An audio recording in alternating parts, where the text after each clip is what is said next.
Hello and welcome to episode 5 of the Audacity Factor podcast. My name is Kathryn, founder of Audacity Coaching and Strategies, and I'll be your host today. And this is going to be a really different episode. Normally I riff and really kind of get into content that I really identify with and have talked about for a long time. So I know it inside and out. So it's going to be a little different today. It was recommended to me kind of by the powers that be not to riff today. Yes, there goes one of my dogs. So my dog has decided not to participate today as well. So here we go. Episode 5 of the Audacity Factor podcast. So today we're going to talk about what I found are the keys to working through a transition. Now, as many of you know, I am also a transitions coach, and that really speaks to that part that's the messy middle that we can all find disconcerting. There's a lot of uncertainty, fear of the unknown. It's messy, and it can be very messy when we resist what happens. So I want to give you the keys to the alchemy, really, because it's an alchemy that happens during that transition time. So these are 4 keys to really walking through that transition with more grace and ease. So for you to go from where you are now to who you are becoming and who you want to be on the other side of that. I will present to you also the master key to it all. So let's get started.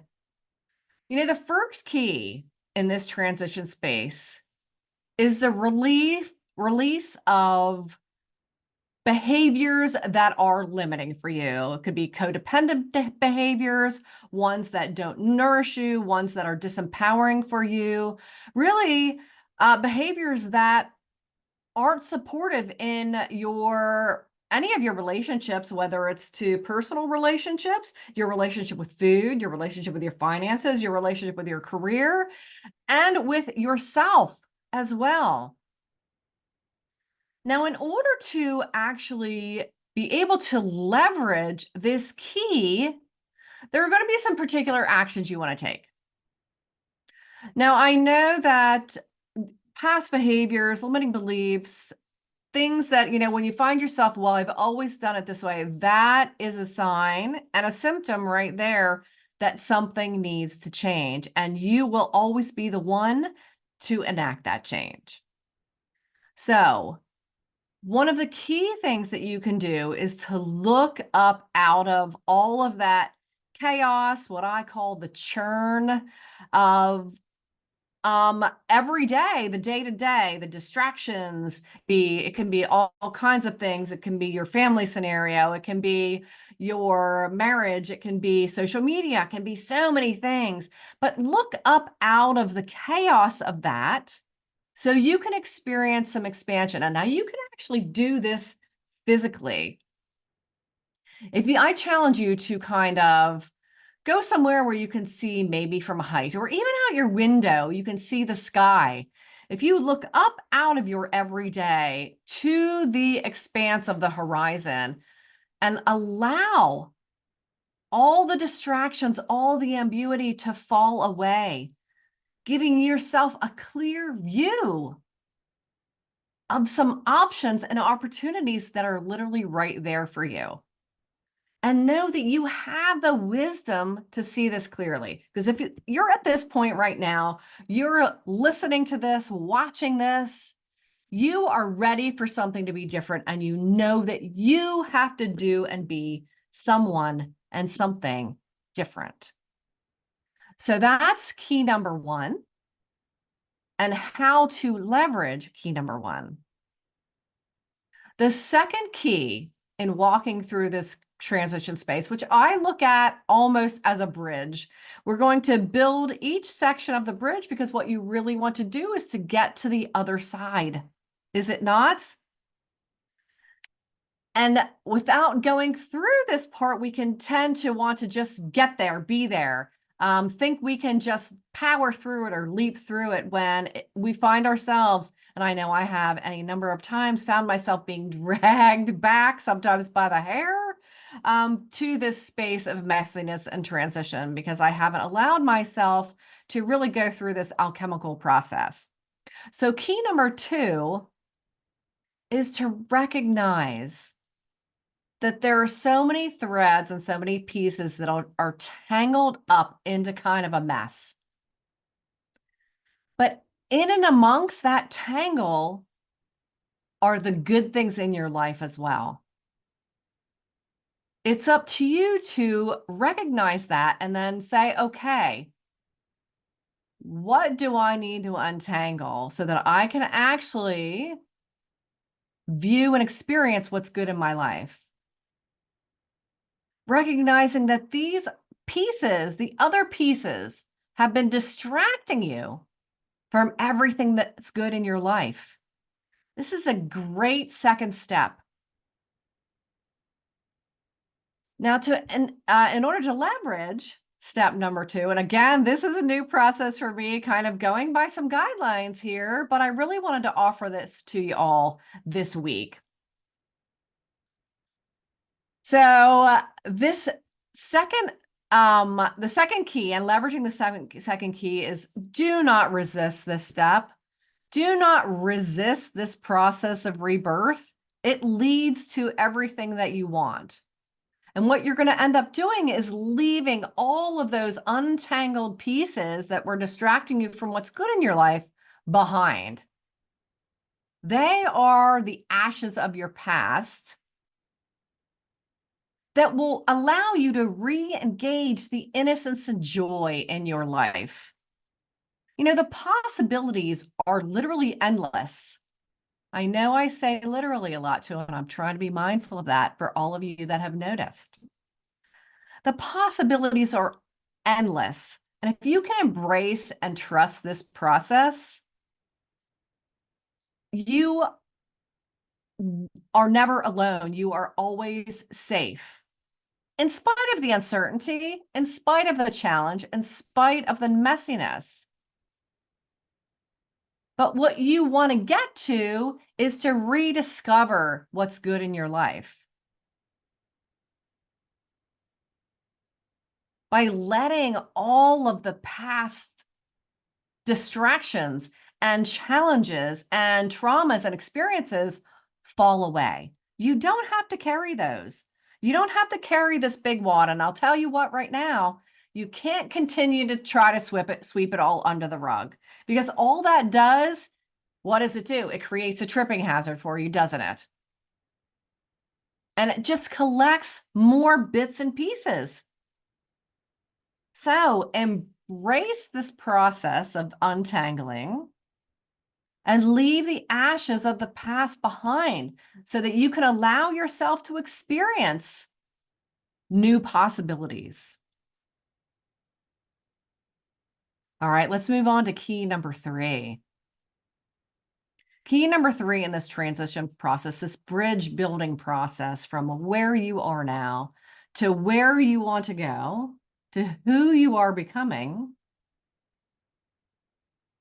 is to be able to focus on and utilize your own unique talents and gifts. Know that you already have them. You don't need to try to gain more. But what are the ones that are unique to you already? And one step at a time, be able to put them into play. You don't need to be all things to all people. You don't need to know all the things. You don't need to do all the things. You do not need to have all the answers. It is okay to not know. And please, I encourage you to reach out to others for support so that they can support you with their own talents. You don't need to do this alone. And this is where coaching and mentoring can come into play. This is where trusted friends and advisors can come into play. Don't be afraid to ask for help. And I know from personal experience how challenging it can be. to ask for help or even admit that you need help. Now, in order to leverage this, use guidelines. Be mindful of resisting that you may need help. Be mindful of trying to fly by the seat of your pants one more time because it will not work here. And as I've experienced myself, you may just get a reality check. One that you then have to say, oh my God, okay, now I have to deal with this. And I know you don't want that type of distraction because all that does is take you back to square one. It is not for you. Stop trying to make something work that doesn't. It's up to you to choose wisely, as it's going to always set you up for what is to come. So wouldn't you rather set yourself up to be empowered and move toward what you want and away from what you don't want, away from what's wrong for you and toward what is right for you? Choose what moves you forward, not what keeps you in place or has you then repeating a pattern. So have a structured set of guidelines. Get a coach. Ask for help. Focus on your unique talents and gifts.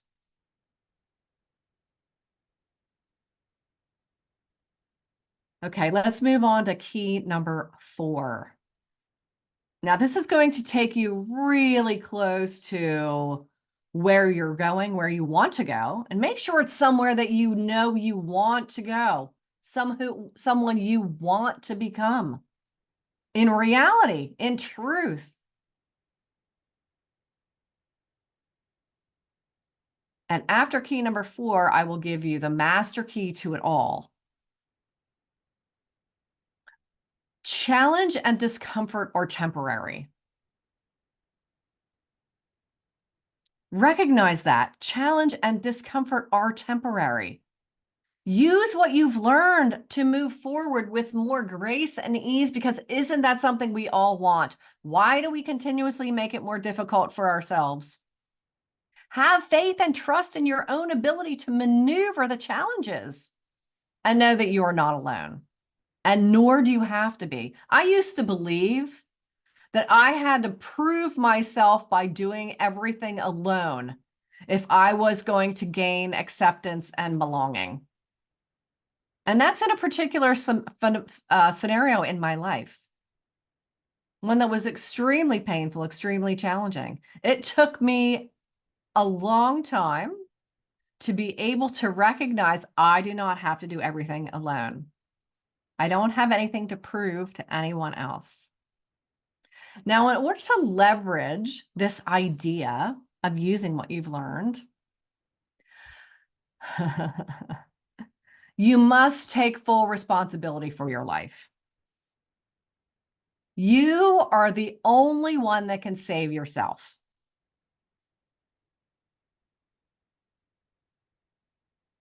Don't look to others to save you. You've got to face your choices and face the fact that your life is under your complete control. I know we can believe otherwise, but it's true. The choices are not up to others. They're up to us, 100%. And now you can choose to weave joy and love into your life, or you can choose to weave struggle and fear. Don't we all want peace and joy and love in our lives? You've got to weave with intention and inspired action. Trust that. And trust that you are not alone in the creation of your life, nor do you have to be.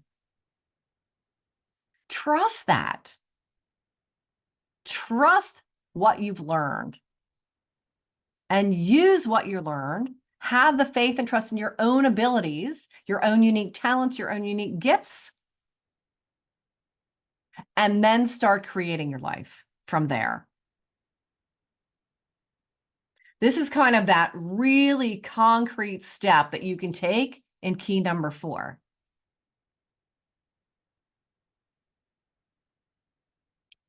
Okay, now it's time. I'm going to get, and if you've made it this far, I want to honor you, because if you're actually spending the time to watch this or listen to this, give yourself some kudos.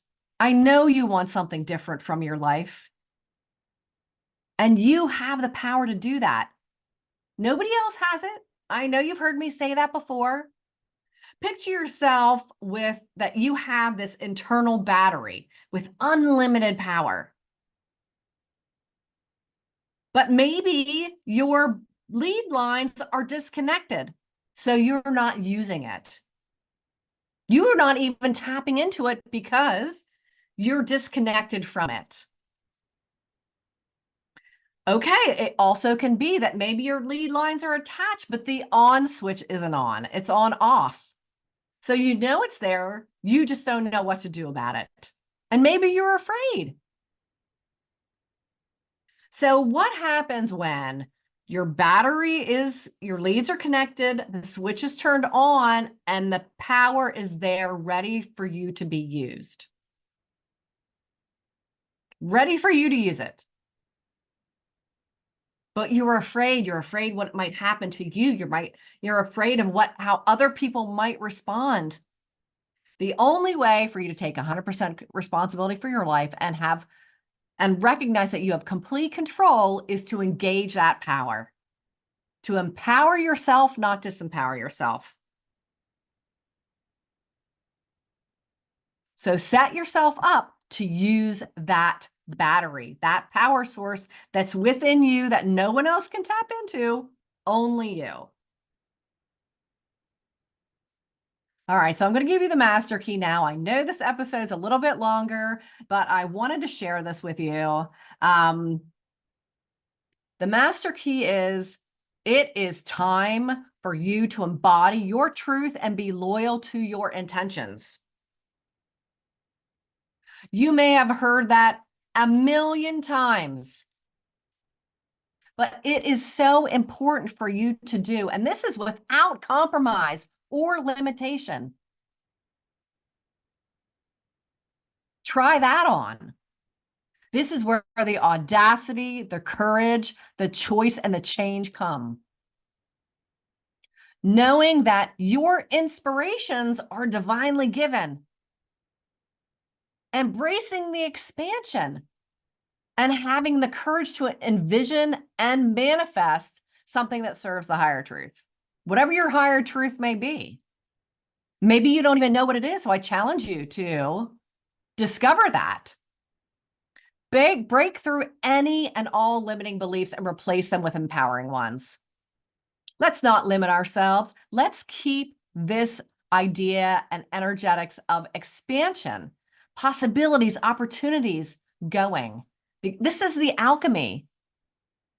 Free your mind and live in freedom, honor, and integrity, and then lead from this place. Not that you have to go out and start preaching anywhere or coin yourself as a leader, but you will naturally lead by example when you do this, giving other people permission to do the same. Now, in order to leverage this idea, this master key, you'll need to summon your courage. As you have come to this point of no return, you've got to take this leap of faith. In spite of any fear or uncertainty, trust that you will not fall. You're not alone. You are divinely supported. There's no need to worry that you can't see the next step. The next step will appear as soon as you leap. And you know what? Take a breath, trust, jump, feel the exhilaration of what is possible. Embrace the joy and excitement of engaging your courage. When was the last time you did that? When was the last time you allowed yourself to feel that? Know that you will land firmly on the other side, and your journey is just beginning. You can leverage these keys. The release of non-supportive, codependent behaviors, the untangling and being able to clearly see what's good in your life, focusing on and utilizing your unique talents and gifts, knowing that challenge and discomfort are temporary, using what you've learned to move forward with more grace and ease. And the master key: embody your truth and be loyal to your intentions without compromise, without limitation. Your power is yours to engage. And I challenge you to do so with audacity. Okay, that'll be it for me here on episode 5 of the Audacity Factor podcast. I'd love to hear from you, and let me know what you thought of this format. Was it helpful? Was it not helpful? Did you need more information or less information? Literally anything that you have to share would be fantastic as feedback. I look forward to sharing with you again next week on the Audacity Factor podcast. You can also follow me on LinkedIn, Facebook, Instagram, all the places. You can find me on Pinterest as well, one of my favorite platforms. And you can find me here also on YouTube and on Spotify and Apple Podcasts as well.